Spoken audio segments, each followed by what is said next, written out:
दोस्तों, दिनाक्षी short hand में आपका स्वागत है। अगर आप चैनल पर नए हैं तो चैनल को सब्सक्राइब करें और बेल आइकन जरूर दबाएं। इस डिक्टेशन की एडवांस आउटलाइंस और वाक्यांश आप हमारे पेड बैच से प्राप्त कर सकते हैं। हमारे पेड बैच में आपको प्रतिदिन सभी डिक्टेशंस की एडवांस आउटलाइंस और वाक्यांश दिए जाते हैं और कुछ ऐसी डिक्टेशंस जो केवल पेड मेंबर्स को ही प्राप्त होती हैं। हमारे पेड बैच को ज्वाइन करने के लिए और बैच के बारे में संपूर्ण जानकारी प्राप्त करने के लिए आप डिस्क्रिप्शन बॉक्स में दिए गए मोबाइल नंबर पर व्हाट्सएप कर सकते हैं। इस डिक्टेशन की डेमो आउटलाइंस आप हमारे टेलीग्राम ग्रुप से प्राप्त कर सकते हैं। तो चलिए डिक्टेशन को स्टार्ट करते हैं। डिक्टेशन 5 सेकंड बाद स्टार्ट होगी। Ready, start. यह अच्छा हुआ कि पूर्व अमेरिकी राष्ट्रपति बराक ओबामा की भारत के अल्पसंख्यकों के बारे में अवांछित और अनुचित टिप्पणी का जवाब अंतर्राष्ट्रीय धार्मिक स्वतंत्रता पर अमेरिकी आयोग के पूर्व आयुक्त जॉनी मूर ने ही दिया।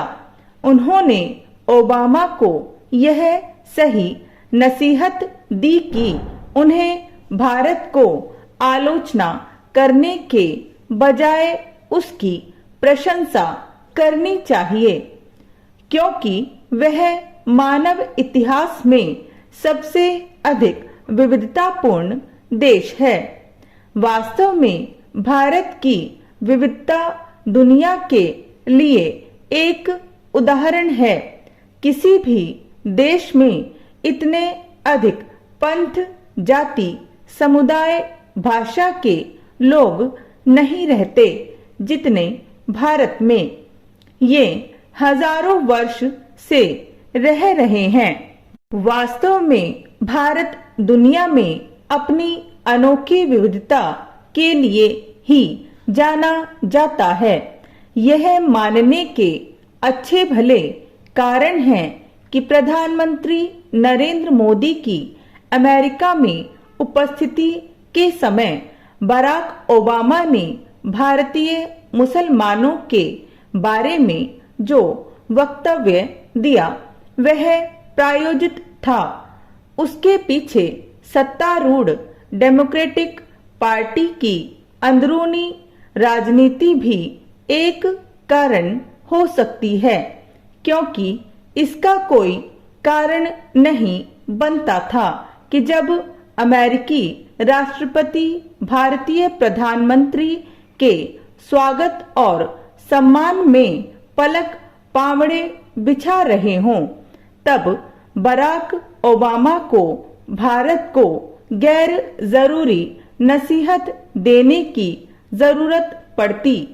ओबामा का कथित मुस्लिम प्रेम इसलिए और समझ नहीं आया क्योंकि राष्ट्रपति रहते समय उन्होंने मुस्लिम देशों पर भीषण हमले कराए थे। ये हमले नितांत अवांछित थे और इसी कारण अनेक लोग उन्हें युद्ध अपराधी कहते हैं। ओबामा को यह भूलना नहीं चाहिए कि यमन, सीरिया, इराक, लीबिया आदि देशों में उनकी ओर से कराए गए हमलों में लाखों निर्दोष निहत्थे मुस्लिम ही मारे गए थे। गत दिवस इसका उल्लेख वित्त मंत्री सीतारमण ने भी किया।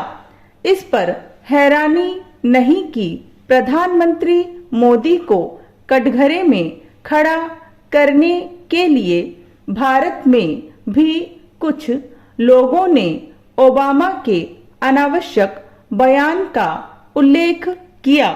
ये वही लोग हैं जो एक अरसे से यह माहौल बनाने में लगे हुए हैं कि भारत में अल्पसंख्यक और खासकर मुस्लिम निशाने पर हैं।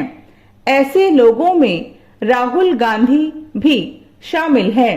ऐसे लोग जाने अनजाने उन भारत विरोधी अंतर्राष्ट्रीय ताकतों के हाथों में खेलने का ही काम कर रहे हैं, जो संकीर्ण राजनीतिक कारणों से भारत को बदनाम करने का अभियान छेड़े हुए हैं। इन ताकतों में कई जिहादी तत्व भी हैं, जो पश्चिम में भी सक्रिय हैं। भारत की न केवल इनसे सतर्क रहना होगा, बल्कि उनके दुष्प्रचार की काट भी करनी होगी।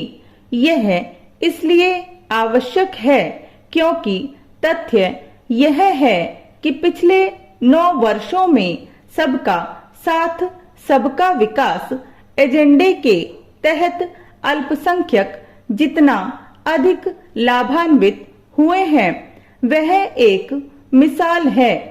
चूंकि अल्पसंख्यकों में सबसे अधिक मुस्लिम हैं, इसलिए सरकार की विभिन्न कल्याणकारी योजनाओं का सबसे अधिक लाभ भी उन्हें मिला है। इसकी गवाही विभिन्न आंकड़े भी देते हैं। इनकी अनदेखी करना जानबूझकर सच से मुंह मोड़ना है।